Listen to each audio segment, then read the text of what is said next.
नमस्ते भाई साहब। नमस्ते। बैठ जाओ भाई साहब यहाँ पे। बैठिए बिल्कुल। धन्यवाद भाई साहब। सर क्या आप ईसाई हैं? जी हाँ। ये तो बहुत अच्छा हुआ, ईसाई लोगों में तो मुझे बड़ी रुचि है। Thank you. मैं कई दिनों से आपके धर्म के बारे में सोच रहा था, यदि आप कुछ बताएं तो हमें भी कुछ जानकारी हो। हाँ बिल्कुल, ईसाई धर्म महान धर्म है जो विश्व के बहुत से देशों में फैला हुआ है। जो लगभग सभी धनाढ्य देशों में यही धर्म प्रचलित है, जिसका आधार ग्रंथ बाइबल है और इसी ग्रंथ के आधार पर हम परमात्मा को याद करते हैं, चर्च जाते हैं और हिंदू लोगों की तरह अलग अलग देवी देवताओं की पूजा नहीं करते। अच्छा जी, ये तो बहुत खूब बताया आपने। पर एक बात और बताइए कि ईसाई लोग जो मांस खाते हैं, क्या इससे आपकी भक्ति बाधक नहीं? क्या इससे आपकी भक्ति पर कोई प्रभाव नहीं पड़ता? नहीं, ऐसा कुछ नहीं, आप जो चाहे खा सकते हैं। माफी चाहूंगा भाई, पर मैंने एक बार एक संत का सत्संग सुना था। वो तो बाइबल के उत्पत्ति ग्रंथ में परमात्मा को साकार बता रहे थे। वे बाइबल में दिखा रहे थे कि परमात्मा ने नर नारी करके अपने स्वरूप अनुसार मानव का सर्जन किया। तो फिर आपकी निराकार वाली बात मेरे गले नहीं उतरी। और रही बात मांस खाने की, तो ये घोर पाप है। बाइबल के उत्पत्ति ग्रंथ में मनुष्य के आहार बताए हैं, उसमें मांस का कहीं भी जिक्र नहीं है। केवल बीज वाले पौधे व फलदार वृक्ष ही मानव के आहार बताए हैं। और क्या आप लोग फिर मांस खा के बाइबल का अपमान नहीं कर रहे? मैंने तो जैसा लोगों से सुना वैसा ही मान लिया और वैसा ही आपको बता दिया। मुझे बाइबल के बारे में ज्यादा जानकारी नहीं है। और क्या आप मुझे संत का नाम बता सकते हैं? नाम ही नहीं, मैं आपको वीडियो भी दिखा सकता हूँ। एक सेकंड, मेरे फोन में सेव है, ये देखिए। सर्वप्रथम आपको पवित्र बाइबल से परिचित कराते हैं। पवित्र बाइबल के पढ़ने वालों से आप पूछिएगा परमात्मा साकार है व निराकार? वो कहेंगे परमात्मा निराकार है और कहते हैं गॉड इज फॉर्मलेस। उन्होंने फिर पवित्र बाइबल को समझा ही नहीं। पवित्र बाइबल में लिखा है कि परमात्मा मनुष्य दृश्य है और छठे दिन उस परमेश्वर ने कहा कि हम मनुष्य को अपने स्वरूप के अनुसार उत्पन्न करेंगे, और वैसा ही कर दिया। छठे दिन भगवान ने मनुष्य को अपने स्वरूप में उत्पन्न किया, नर और नारी करके उनकी उत्पत्ति की। अब देखिएगा प्रमाण पवित्र बाइबल में। पवित्र बाइबल संपूर्ण जीवन अध्ययन बाइबल। पवित्र बाइबल संपूर्ण जीवन अध्ययन बाइबल। संपादक हैं डेविड स्टुअर्ट, अंग्रेजी। प्रधान संपादक Donald C Stamps, MA MDV। संयुक्त संपादक ये सारे कुछ लिखे इनके। ये USA से छपा है। अब ये देखिएगा उत्पत्ति, जिसको इंग्लिश में अंग्रेजी में बोलते हैं ये जेनेसिस। आरंभ यहां होता है। आदि में परमेश्वर ने आकाश और पृथ्वी की सृष्टि की। पृथ्वी बेडौल और सुनसान पड़ी थी और गहरे जल के ऊपर अंधियारा था, तथा परमात्मा का आत्मा जल के ऊपर मंडराता था। जब परमेश्वर ने कहा कि उजियाला हो, तो उजियाला हो गया। और परमेश्वर ने उजियाले को देखा कि अच्छा है, और परमेश्वर ने उजियाले को अंधियारे से अलग किया। और परमेश्वर ने उजियाले को दिन, अंधियारे को रात कहा। सांझ हुई, फिर भोर हुआ। भोर माने सुबह। इस प्रकार ये पहला दिन की रचना की प्रभु ने, परमात्मा ने, परमेश्वर ने। फिर परमेश्वर ने कहा कि जल के बीच एक ऐसा अंतर हो कि जल दो भाग हो जाए, तब ऐसा ही हो गया। तथा इस प्रकार सांझ हुई, फिर भोर हुआ, ये दूसरा दिन हो गया। फिर तीसरे दिन कुछ और रचना की। सांझ हुई, फिर भोर हुआ, फिर ये तीसरा दिन हो गया। ये फिर सांझ हुई, फिर भोर हुआ, ये चौथा दिन हो गया। कुछ और रचना की परमात्मा ने, चौथा दिन हो गया। फिर ये प्रश्न नंबर 5 पे, तथा फिर और बहुत सी रचनाएं की परमेश्वर ने। तो सांझ हुई, फिर भोर हुआ, इस प्रकार ये 5वां दिन हो गया। अब हम छठा दिन पढ़ेंगे।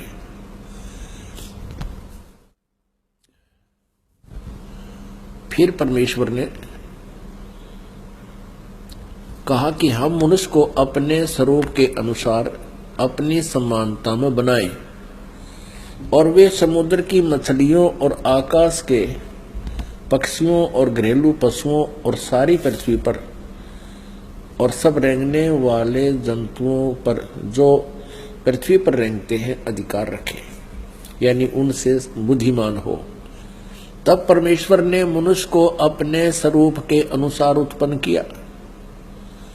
अपने ही स्वरूप के अनुसार परमेश्वर ने उसको उत्पन्न किया, नर और नारी करके उसने मनुष्यों की सृष्टि की। पुण्यात्माओं फिर पढ़ लो। तब परमेश्वर ने मनुष्य को अपने स्वरूप के अनुसार उत्पन्न किया। अपने ही स्वरूप के अनुसार परमेश्वर ने उसको उत्पन्न किया, नर और नारी करके मनुष्यों की सृष्टि की। अब पवित्र बाइबल में उत्पत्ति ग्रंथ अध्याय नंबर 1 का श्लोक नंबर 26 है। ये इसमें स्पष्ट कर दिया है कि परमात्मा मनुष्य जैसा है, उसने मनुष्य को अपने जैसा बनाया है, नर और नारी करके उसकी उत्पत्ति की। अब उसने परमात्मा ने मनुष्यों को अपने जैसा ही रचा, तो कैसा है भगवान? साकार है, नर आकार है, सह शरीर है। ये देखिएगा, ये पवित्र बाइबल। अब इसकी उत्पत्ति पर आते हैं बिल्कुल स्टार्ट से ही। ये है जेनेसिस, यानी उत्पत्ति आरंभ होती है। आदि में परमेश्वर ने आकाश और पृथ्वी की सृष्टि की, यानी ये बहुत सिंपल उसमें लिख रखा है। इस प्रकार पहला दिन हो गया, यानी सांझ हुई भोर हुआ, इस प्रकार पहला दिन हो गया। फिर तो परमेश्वर ने उस मंत्र के प्रकाश का सांझ हुई, फिर भोर हुआ, इस प्रकार दूसरा दिन हो गया। सांझ हुई, भोर हुई, फिर तीसरा दिन हो गया। इनमें कुछ रचनाएं की परमात्मा ने। फिर देखो, अब 4 पृष्ठ पे पढ़ रहे हम। सांझ हुई, फिर भोर हुआ, चौथा दिन हो गया। अब फिर हम यहाँ आगे 5 पृष्ठ पे जिन उत्पत्ति पढ़ रहे हैं, जेनेसिस।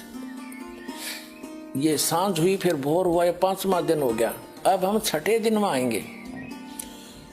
फिर परमेश्वर ने कहा, हम मनुष्य को अपने स्वरूप के अनुसार अपनी समानता में बनाए और वे समुद्र की मछलियों और आकाश के पक्षियों और घरेलू पशुओं और सारी पृथ्वी पर और सब रेंगने वाले जंतुओं पर जो पृथ्वी पर रेंगते अधिकार रखे, यानी उनसे समझदार हो, खावे नहीं उनको कि देश का अर्थ कोई गलत लगा बैठे। फिर कहते, तब परमेश्वर ने मनुष्य को अपने स्वरूप के अनुसार उत्पन्न किया। अपने स्वरूप के अनुसार परमेश्वर ने उसको उत्पन्न किया, नर और नारी करके उसने मनुष्यों की सृष्टि की। तो पुण्यात्माओं, कैसा है भगवान? नर आकार, हमारे जैसा। अब उसने परमात्मा ने मनुष्यों को अपने जैसा ही रचा, तो कैसा है भगवान? साकार है, नर आकार है, सह शरीर है। उसका नाम कबीर है, ये आगे सिद्ध करेंगे। और पुण्यात्माओं, पूरा विश्व ही भ्रमित है। पवित्र बाइबल की स्टडी करने वाले सभी ईसाई मानते हैं परमात्मा गॉड इज फॉर्मलेस। बाइबल क्या कहता है? वो साकार है। तो हमने सभी धर्मों को जानने के लिए उनके पवित्र सदग्रंथों को ही आधार मानना चाहिए, ना कि किसी धर्म के व्यक्ति क्या कह रहे हैं और क्या पूजा कर रहे हैं उसको आधार नहीं मानना चाहिए। ना फिर इन पुस्तकों की आवश्यकता क्या थी, जिनको आज तक सिर पर रखे घूम रहे थे कि इस में सर्वश्रेष्ठ ज्ञान है, तो उस ज्ञान को ही आधार मानेंगे। और इस दास के अतिरिक्त विश्व में आज तक इसको कोई क्लियर नहीं कर सका। और दास के कोई इसमें ये ना समझना कोई अभिमान कर रहा हूं, ये ना समझना कि दास अभिमान कर रहा है। ये परमात्मा अल्लाह अकबर, उस अल्लाह कबीर की दया है। इस दास को उस परमेश्वर ने भेजा है इस काम के लिए। अब ये भी स्पष्ट करते हैं कि जिसने सब सृष्टि की रचना की, जिस अल्लाह अकबर ने, जिस अल्लाह कबीर ने, जिस कंप्लीट गॉड ने, उसने किसी को भी मांस खाने का आदेश नहीं दिया, ना एनिमल्स को, ना बर्ड्स को, और ना मैन को, किसी को नहीं। देखो पवित्र बाइबल पढ़ रहे हैं, उत्पत्ति ग्रंथ। फिर परमेश्वर ने कहा हम मनुष्य को अपने स्वरूप के अनुसार अपनी समानता बनाएं और वे समुद्र की मछलियों और आकाश के पक्षियों और घरेलू पशुओं और सारी पृथ्वी पर और सब रेंगने वाले जंतुओं पर जो पृथ्वी पर रेंगते हैं अधिकार रखे। 27 में कहा कि तब परमेश्वर ने मनुष्य को अपने स्वरूप के अनुसार उत्पन्न किया। अपने ही स्वरूप के अनुसार परमेश्वर ने उसको उत्पन्न किया, नर और नारी करके उसने मनुष्यों की सृष्टि की। हो गया सिद्ध। God is in man form, परमात्मा मनुष्य आकार है। तो पुण्यात्माओं अब आगे ये देखते हैं कि उस परमात्मा ने किसी को भी मांस खाने का आदेश नहीं दिया। देखो ये पढ़ लिया 28 में। और परमेश्वर ने उनको आशीष दी और उनसे कहा फूलो फलो और पृथ्वी पर भर जाओ और उसको अपने वश में कर लो, यानी पूरी पृथ्वी पर फैल जाओ और समुद्र की मछलियों और आकाश के पक्षियों और पृथ्वी पर रेंगने वाले सब जंतुओं पर अधिकार रखो। अब जैसे अधिकार रखने का मतलब ये नहीं न मार के खा ले। जैसे जंगल से गाय लाए, हम पहले भैंस लाए, उनका दूध पीते तो दूध पियो, मांस क्यों खाओ? गोश्त खाना कोई अच्छी बात है? और देखो परमात्मा का आदेश नहीं है ये, पूर्ण परमात्मा का अल्लाहू अकबर का आदेश नहीं है। देखिएगा अधिकार को। फिर परमेश्वर ने उनसे कहा सुनो, जितने बीज वाले छोटे छोटे पेड़ हैं सारी पृथ्वी के ऊपर हैं और जितने वृक्षों में बीज वाले फल होते हैं वे सब मैंने तुमको दिए हैं। वे तुम्हारे भोजन के लिए हैं। किसके लिए? मनुष्यों के लिए। ठीक। अब पशु पक्षियों के लिए देखो, ये 29 नंबर श्लोक हमने पढ़ा है, आयत 29। अब 30 में क्या कहा भगवान ने, अल्लाहू अकबर ने, तो जितने पृथ्वी के पशु और आकाश के पक्षी और पृथ्वी पर रेंगने वाले जंतु हैं जिनमें जीवन का प्राण है, उन सब के खाने के लिए मैंने सब हरे हरे छोटे पेड़ दिए। और वैसा ही हो गया। तब परमेश्वर ने जो कुछ बनाया था सबको देखा तो क्या देखा कि वह बहुत ही अच्छा है। सांझ हुई फिर भोर हुआ, इस प्रकार 6वां दिन हो गया। यूं आकाश और पृथ्वी और उनकी सारी सेना का बनाना समाप्त हो गया और परमेश्वर ने अपना काम जिसे वह करता था 7वें दिन समाप्त किया और उसने अपने किए हुए सारे काम से 7वें दिन विश्राम किया। और परमेश्वर ने 7वें दिन को आशीष दी और पवित्र ठहराया, क्योंकि उसमें उसने सृष्टि की रचना के अपने सारे काम से विश्राम लिया। तो पुण्यात्माओं, इससे स्पष्ट हो गया कि मांस खाने का आदेश किसी भी प्राणी को नहीं है। अब यहाँ समस्या पैदा कर देंगे ये अज्ञानी आपके सामने के शेर और जितने भी ये पशु हैं, हिंसक पशु जिनको मांसाहारी मानते हैं, तो ये इनको भगवान ने ऐसे पंजे दिए हैं, नुकीले दांत दिए हैं, तो ये तो एक मांस खाने के लिए दिए नहीं। पुण्यात्माओं, ऐसे प्रमाण आपको दिखाएंगे कि ऐसे महापुरुष हुए हैं जिन्होंने शेरों को आशीर दे दिया, सिंह को, लायंस को।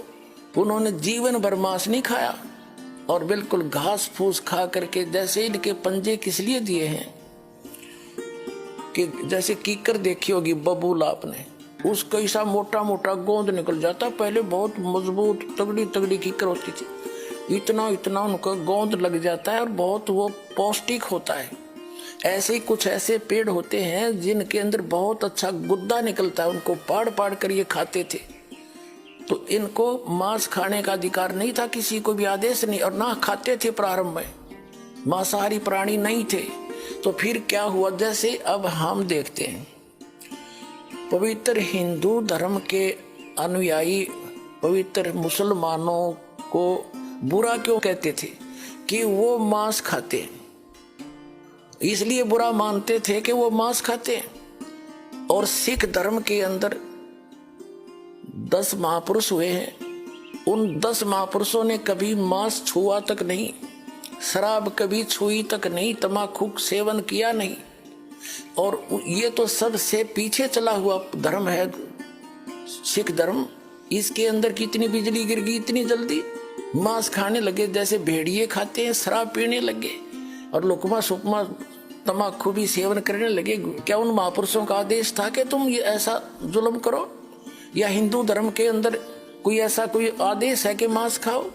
अगर किसी पुस्तक में मांस खाने का कोई लिखा है तो उस पूर्ण परमात्मा का आदेश नहीं है, वो किसी अन्य व्यक्ति का, फरिश्ते का, कोई देव का आदेश है, तो वो हमने मानना नहीं चाहिए। तो कहने का भाव ये है, उस पूर्ण परमात्मा ने उस तत्व ज्ञान में कहा है कि नबी मोहम्मद नमस्कार है, राम रसूल कहाया, 1,80,000 को सौगंध जिन नहीं कर चलाया। अरस कुरस पर अलह तकत है, खालिक बिन नहीं खाली, और वह पैगंबर पाक पुरुष थे साहिब के अब्दाली। जिन महापुरुषों का नाम लेकर तुम बिस्मल करते हो, गाय और बकरे काटते हो, कहते हैं 1,80,000 को सौगंध जिन नहीं कर चलाया।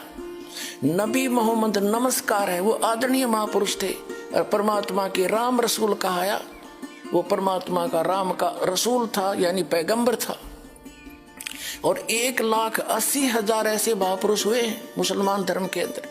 कहते 1,80,000 को सौगंध जिन नहीं कर चलाया, जिन्होंने ऐसे कोई बकरे वकरे गाय वगैरह नहीं काटी, उन्होंने कहते हैं अरस कुरस पर अलह तकत है, खालिक बिन नहीं खाली, और वह पैगंबर पाक पुरुष थे साहिब के अब्दाली। वो तो पवित्र आत्माएं थी, उस परमात्मा की कृपा पात्र थे। अरस कुरस पर आसमान के कति अंतिम छोर पर वो पूर्ण परमात्मा रहते हैं, और उस परमात्मा की दृष्टि से कोई जीव नहीं बचा है। वो सबका अंतर्यामी है, सबका जानकार है, एक जरा से जीव को भी नहीं बुलाता है, वो सब उसके वो सर्वज्ञ है। अरस कुरस पर अलह तकत है, खालिक बिन नहीं खाली, वह पैगंबर पाक पुरुष थे साहिब के अब्दाली। वो उस परमात्मा के, अल्लाह अकबर के, वो पूर्ण परमात्मा के कृपा पात्र थे। उन्होंने ऐसा मांस नहीं खाया जैसा तुम अब खा रहे हो। और जैसा कि दास कहना चाह रहा था, इसी प्रकार आगे चल के प्रत्येक धर्म के अंदर यह गिरावट आती चली गई। यार कमाल है, ये तो बहुत ही गजब का ज्ञान है। इसमें तो प्रमाण सहित दिखाया गया है। मैं तो पढ़ा लिखा होकर भी अंधा हुआ और लोगों की कई सुनी बातों पर ही चल रहा था। आपने तो सुबह सुबह मेरी आंखें खोल दी। इस वीडियो को आप मेरे फोन में भी दे दीजिए, मैं अपने और भाइयों को दिखा सकूं।